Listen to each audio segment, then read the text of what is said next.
you rather see us doing a little bit of hunting and conserving this and seeing the elephants and the buffalo and the rhino and all the plains game, or would you rather see cattle and goats? And not one anti-hunter can argue that point. They just shut up. They've got no answer. But what they don't realize is we've brought back white rhino, black rhino, elephants. We brought in the disease-free buffalo. We brought all these species that were long extinct, been extinct for decades, and we brought them back with the money that was made from hunting. No, that money didn't come from anywhere else. So that money's gone straight back into conservation.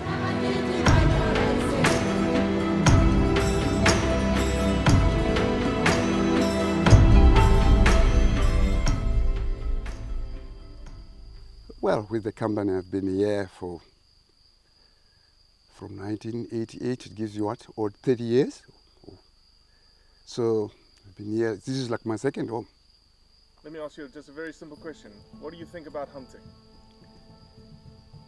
Hunting is good for the business.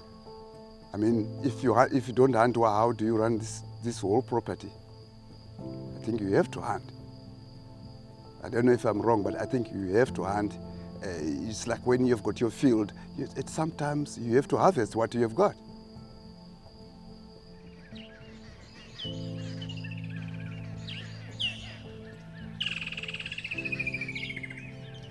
I mean, the amount of game that there's here now, and thankfully we've managed to bring those animals back, and we know we're helping with the preservation of endangered species.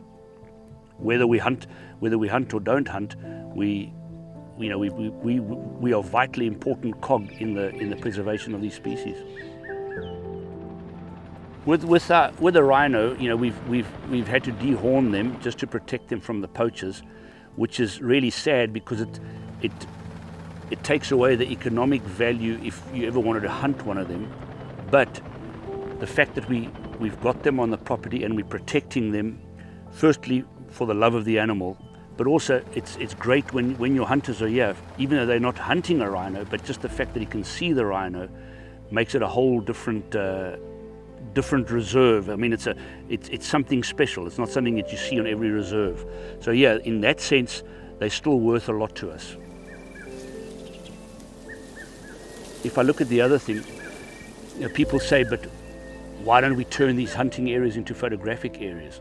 There's only so many places in Africa that can handle photography. The hunter he'll go to vast distances and real remote places where your photographic people just won't do it. So yes, it's easy to say, well, we must turn everything into photographic areas. It ain't going to work on these wild remote areas.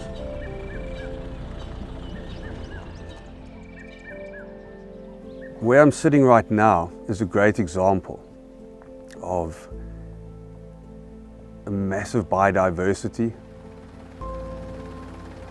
You've got from water systems to grasslands to hills, koppies as we call it, a vast diversity of flora and a vast diversity of fauna in this area. And if you just look at a scientific principle of how would you manage this, it takes money and it takes input and it takes support.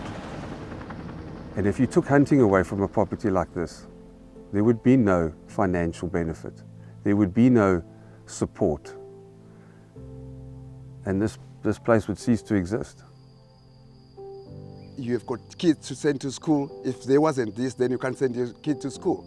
I mean, your everyday things. If there's no, it wasn't about hunting, then there was no living.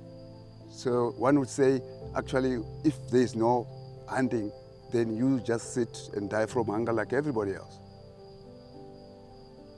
There'd be no other jobs in this area? Definitely not. So one who is going to say no hunting is like destroying my whole everything, going back to zero. So hunting must go on.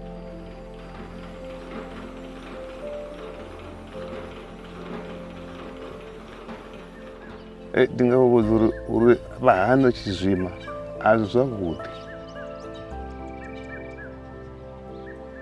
nga ha mini ngauri zwa zwino zwi khou zwima ndi hone ri wana uri muvhuso vhorine u kona u wana u shuma u wana tshelede na wana kha muvhuso vhorine nga ngori ya valiwa na ri ḓo shuma mini ri ḓo ḽa mini and then arali nga tenda zwo ya valiwa zwi amba uri phukha dza fhano uri dzi khou ṱuwa nga 2 days dzo fhela dzoṱhe a tshi na phukha na thihi endo i hone ngori muthu zwa u suda ya ita zwine a pfha tshifhinga bulasini a dzhia phukha a dzhia khuni a ṱuwa na zwoṱhe hezwo zwithu so zwi amba uri ndo sala khou ita mini a ri tshena iṅwe puḽani u tshila ngayo sala khou tambula.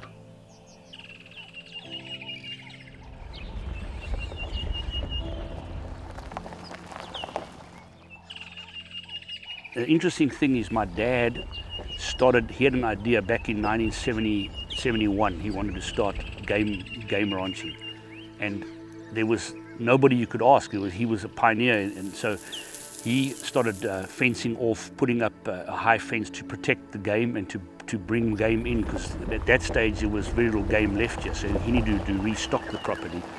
And a lot of the farmers in the area said to him, you're going to end up with the best fenced cattle ranch in the country.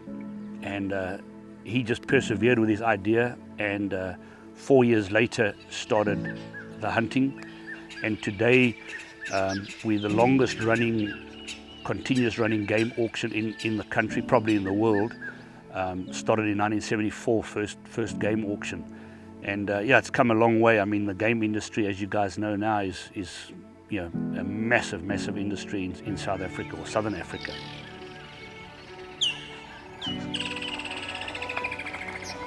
Well, and if I look at the whole setup we had here, my grandfather moved up here from the Eastern Cape during the First World War, and he ran it as a cattle operation. And my dad took over from him my dad started farming with my grandfather in the 1950s.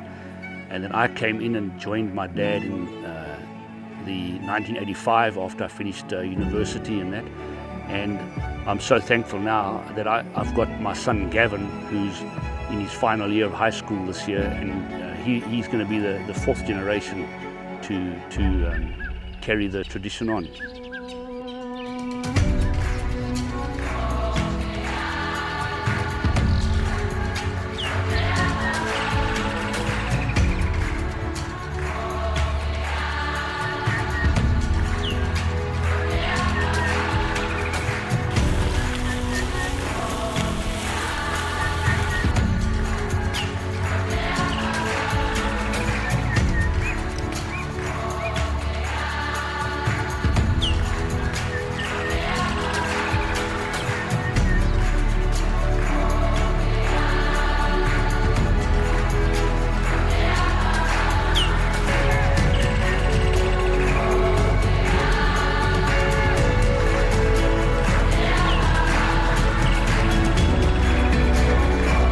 Away hunting, all this magnificent wildlife you see here would be gone.